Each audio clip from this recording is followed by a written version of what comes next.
নিউজিল্যান্ডকে হারিয়ে এবার বড় সুখবর পেতে চলেছে বাংলাদেশ। আইসিসি থেকে আসতে চলেছে দারুণ একটা সংবাদ। ওয়ানডে বিশ্বকাপকে ঘিরে নতুন আশায় আলো দেখছে মেহেদী মিরাজের দল। নাহিদ রানার ফাইফার আর তানজিদ তামিমের ঝড়ো ব্যাটিংয়ে জয় ছিনিয়ে আনার ফলে তবে আইসিসি থেকে কি এমন সুখবর পেতে চলেছে লাল সবুজের বাংলাদেশ, সেটা নিয়ে বিস্তারিত। ঘরের মাঠে প্রথম ম্যাচে হারের পর দ্বিতীয় ম্যাচে এসে ঘুরে দাঁড়িয়েছে বাংলাদেশ। লুফে নিয়েছে কাঙ্ক্ষিত এক জয়। আগে বল করতে নেমে নাহিদ রানার অগ্নিঝরা বোলিংয়ে কোণঠাসা হয়েছে কিউই ব্যাটাররা। গুটিয়ে গেছে অল্প রানেই, পেরোতে পারেনি 200 রানের কোটাও।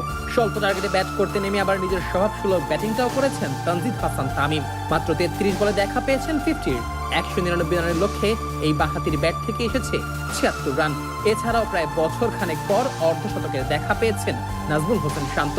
আর তাতে করে সফরকারী কিউইদের বিপক্ষে হেসে খেলে জয় পেয়েছে বাংলাদেশ। কিউইদের বিপক্ষে এই জয়ের ফলে আইসিসি থেকে এবার বড়সড় সুখবরও পেতে চলেছে টাইগাররা। উন্নতি হচ্ছে টাইগারদের রেটিং পয়েন্টে। গত মাসে পাকিস্তানের বিপক্ষে ঘরের মাঠে 2-1 ব্যবধানে সিরিজ জয়ের পর র্যাঙ্কিংয়ে এক ধাপ এগিয়ে ছিল টাইগাররা। 10 নাম্বার থেকে উঠে এসেছিল 9 নাম্বারে, পেছনে ফেলেছিল ওয়েস্ট ইন্ডিজকে। তখন টাইগারদের রেটিং পয়েন্ট বেড়ে গিয়ে দাঁড়িয়েছিল 79-তে।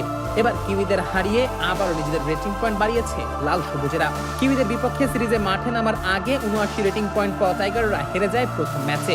যদিও প্রথম ম্যাচে পরাজয়ের পর টাইগারদের রেটিংয়ে কোনো পরিবর্তন আসেনি, তবে দ্বিতীয় ম্যাচে শক্তিশালী নিউজিল্যান্ডকে হারানোর ফলে র্যাঙ্কিংয়ে সুবিধা পেতে চলেছে মেহেদী মিরাজের দল। টাইগারদের রেটিং পয়েন্ট 79 থেকে বেড়ে গিয়ে দাঁড়িয়েছে 81-তে। যদিও র্যাঙ্কিংয়ে কোনো হেরফের হবে না বাংলাদেশের, 9 নাম্বারেই থাকতে হচ্ছে মেহেদী মিরাজদের। এদিকে নিউজিল্যান্ডের বিপক্ষে সিরিজের তৃতীয় ও সিরিজ নির্ধারণী শেষ ম্যাচে জয়লাভ করতে পারলে রেটিং পয়েন্ট আরও 2 ধাপ বাড়বে বাংলাদেশের। সেক্ষেত্রে 81 থেকে টাইগারদের রেটিং পয়েন্ট বেড়ে গিয়ে দাঁড়াবে 83-তে। তবে সেখানেও র্যাঙ্কিংয়ে কোনো পরিবর্তন আসবে না, পরিবর্তন যা হবার শুধুই হবে রেটিংয়ে। তবে আপাতত এই রেটিংয়ে উন্নতির দিকেই নজর দিবে বাংলাদেশ, কেননা ম্যাচ বাই ম্যাচ বড় দলগুলোর বিপক্ষে জিততে পারলেই কেবল র্যাঙ্কিংয়ে উপরের দিকে ওঠা সম্ভব হবে লাল সবুজদের। আর সেই লক্ষ্যেই নিউজিল্যান্ডের বিপক্ষে সিরিজের শেষ ম্যাচে জয় ছাড়া অন্য কোনো বিকল্প পথ আপাতত ভাবছে না মেহেদী মিরাজরা। এদিকে র্যাঙ্কিংয়ে শুধু যে দলগতভাবেই উন্নতি করবে বাংলাদেশ এমনটাও না, কিউই সিরিজের পর ব্যক্তিগত র্যাঙ্কিংয়েও কয়েক ধাপ এগোবে টাইগার ক্রিকেটাররা। ব্যাটিংয়ে তানজিদ তামিম, নাজমুল হোসেন শান্ত কিংবা তাওহিদ হৃদয়রা যেমন রানের দেখা পেয়েছেন, তেমনি আইসিসি র্যাঙ্কিংও পাবেন সুখবর। একই সাথে বোলিং ডিপার্টমেন্টে সুখবর পাবেন নাহিদ রানা, শরীফুল ইসলামরা। বল হাতে কিউই ব্যাটারদের নাকানি চুবানি খাওয়ানোর পুরস্কারটাও আইসিসি থেকে বেশ দ্রুতই পাবে টাইগার এই তারকারা।